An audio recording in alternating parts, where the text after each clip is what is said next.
ngurusin dua-dua ini, kita ya udahlah kita sepakat yuk untuk kita istirahat dulu deh masing-masing gitu, kayak gitu sih. Tapi itu sejak karena katanya kabar pas waktu COVID ya, sejak itu Mbak Dila memang sudah mulai merasa capek gitu atau gimana? Ya makanya apalagi lagi COVID begini, terus akunya yang kena kayak gini gitu, dari keluarga juga apa ya nggak tega juga yang ngeliat Dila yang harus bolak-balik. Maksudnya ya memang itu menjadi tugas istri lah ya gitu nemenin. Cuman akunya malah kok lebih sensitif, lebih marah-marah gitu ke Dilanya gitu. Jadi aku kasihan gitu, dan dia butuh mungkin waktu ya untuk aku bisa introspeksi diri juga untuk Dila juga gitu, biar dia fokus dulu sama anak-anak ini, anak-anak masih kecil banget gitu kan. Kalau dia ngurusin aku ya walaupun itu tugas istri, tapi jadi takutnya anak-anak malah terbengkalai gitu. Mas kan 13 tahun yang berumah tangga, terus ada anak-anak juga, apakah nggak sayang mungkin mempertahankan? Kita udah coba untuk pertahankan, namun untuk saat ini kan lagi kondisinya aku kayak gini gitu, bukan ini karena kenapa gitu, tapi aku lihat kondisi Dila sebenarnya juga kayak dia juga ada sakit juga kan gitu sebenarnya. Jadi ya dia ngerasa ya enggak sih, aku sih yang ngerasa sih. Aku ngerasa kalau kayaknya aduh gak tega deh kalau dia ngurusin aku juga, ngurusin keluarga juga, semuanya dia gitu. Dan ya dia hebat banget sih, pokoknya sebagai istri hebat sekali. Anak-anak sudah tahu? Nggak tahu juga dia ya, kalau anak-anak udah tahu aku belum. Apakah Dila udah cerita ke anak-anak gitu? Maaf Mas Yuda, apa ada harta gono gini? Mungkin ada kabarnya Mbak Dila meminta harta gono gini mungkin dibagi menjadi dua, apa ya, dari mungkin itu ada ya. Harta gono gininya pasti itu akan pasti ya, namanya juga bercerai, itu harus adil gitu. Jadi ya mungkin itu akan tentunya akan ada ya secara agama dan negara juga kayaknya ada deh gitu. Dari keluarga Mas Bekti sendiri menerima nggak mungkin dengan keputusan ini sendiri? Ya siapa sih yang sebenarnya yang mau gitu kan, cuman ya untuk saat ini diterima dulu karena demi kesehatan aku dulu, demi kesehatannya Dila, anak-anak juga ya, biar kita bisa jadi menjadi hubungan yang baik, jangan saling, kalau mungkin saat ini kita bareng-bareng terus takutnya mungkin kita saling menyakiti dengan kita ngomongnya kasar mungkin ya kan, ntar kita capek, kita ada tindakan-tindakan apa yang kita nggak pernah tahu gitu. Nanti untuk menghindari itu semua kita istirahat dulu deh sama-sama. Bukan karena emosional ya Mas, maksudnya Mbak Dila mungkin karena emosi, jadi pada akhirnya enggak sih ya.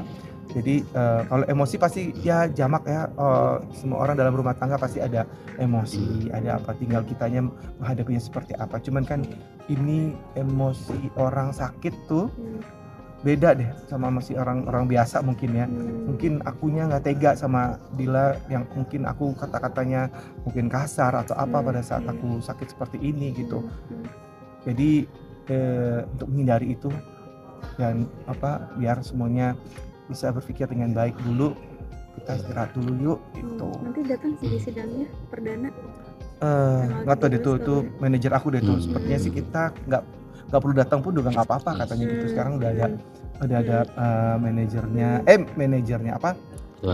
pengacara yang kita sudah tunjuk, karena itu pengacara bersama juga, jadi bukan pengacara yang kita sendiri-sendiri masing-masing gitu. Jadi kalau kita pengacaranya bersama, ya itu biar lebih baik lagi, biar lebih cepat lagi, lebih supaya nggak ada saling tuding-tudingan, saling ini kalian ke pihak sana, ke pihak sini gitu kan.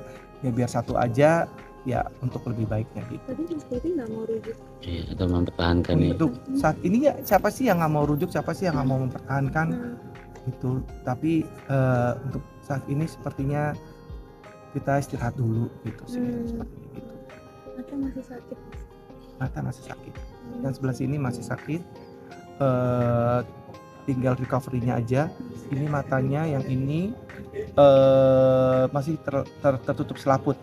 Jadi ya kalau terang begini enak nih, aku begini nih masih kelihatan siluet kalian gitu. Tapi kalau udah di ruangan nggak kelihatan itu udah ya. Kalau ini udah bisa terlihat secara keseluruhan, aku bisa lihat wajah kalian, alat-alat kalian. Nah, tapi kalau udah tapi ada scratch di belakang retina aku ini mungkin ya. Jadi hidungnya nggak kelihatan, mukanya nggak jelas gitu-gitu. Ya jadi ya ini masih mau dibenerin lagi. Ini tinggal di bulan depan kayaknya mau dioperasi. Memori sudah mulai pulih lagi, kembali ke awal. Memori sedikit demi sedikit sih kembali ke awal. Cuman dari Desember itu aku sampai pecah pembuluh darahnya ini itu udah hilang. Ternyata ini kan tempat kerjaan aku dulu nih, Indigo ini Kita juga. jadi presenternya lah gitu ya. Itu lupa loh aku selama 3 bulan itu aku kerja di sini gitu katanya. Oh ya, aku di sini ya, seperti sini gitu sebagai presenternya gitu. Ternyata itu hilang dari memori kepala aku ini gitu. Makanya aku diliatin supaya nanti bisa recovery. Oh kayak gini ya, iya ya aku sih inget ya tempat ini, tapi kerjanya itu aku malah lupa. Nggak tahu kalau aku pernah kerja di sini sebagai pembawa acaranya gitu. Berarti masih satu rumah sama Mbak Dila apa sudah pisah? Enggak bisa. Dari kapan? Udah semingguan ya kayaknya. Semingguan. Anak-anak itu? Anak-anak ikut Dila. Mbak Dila. Berarti sekarang tinggal sama? Aku balik lagi sama keluarga. Jadi rumah orang tua aku. Jadi aku lagi tinggal di situ. Tapi intinya semuanya sih aku sama Dila baik-baik aja juga kok. Kita masih bisa komunikasi. Cuman ya 5 hari ini belum ada komunikasi karena aku masih konsen untuk recovery. Terus kegiatan-kegiatan aku juga masih alhamdulillah sih masih ada beberapa yang mesti diselesaikan. Bukan karena kemarin sempat bilang podcast sama Mbak Melani yang katanya Mas Berti bohongin soal asuransi itu. bukan karena itu sih. Tapi gimana terkait dengan itu Mas, mungkin menjawabnya seperti apa? Aku lupa ya kali mungkin ya itu yang asuransi itu ya.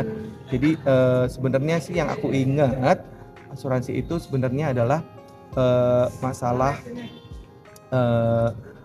aku punya asuransi juga sebenarnya, mencoba untuk bantu Dila, cuman akhirnya kok malah gak ada dananya gitu ya katanya ya. Apa gimana gitu, nggak ngerti deh, aku lupa tuh ya.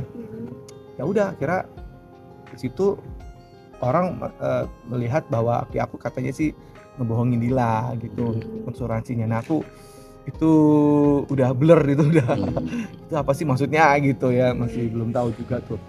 Aku masih juga akhirnya nggak tahu mesti jawab apa karena udah juga lupa juga udah masalahnya gitu. Sayang nggak sama Mbak Dila? Ya sayang lah, kita sebagai orang yang pernah disayangin dia, yang pernah nyayangin dia 12 tahun bersama-sama gitu.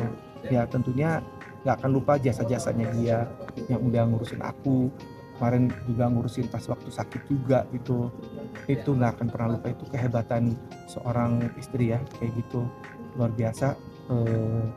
Tapi ya karena ada satu dan lain hal yang mungkin harus aku selesaikan dulu lah gitu, jadi kita pisah.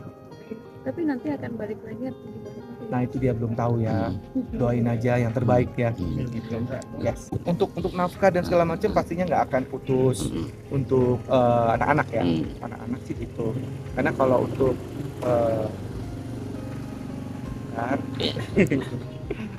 untuk Dilanya sendiri kan udah bukan tanggung jawab aku kan gitu. Tapi ya tentu kalau misalnya mungkin ada bantuan buat dia ya kenapa enggak sih gitu, kita bantu gitu. Kesehatan buat Indra sendiri gimana? Ya saat ini lihat sendiri kan, aku sebenarnya udah bisa MC, udah bisa berkegiatan gitu.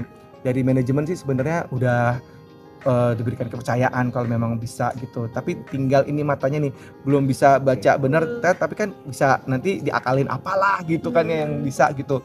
Jadi mari untuk para instansi-instansi yang mungkin mau pakai aku monggo, aku udah sehat. Amin. Bismillah ya.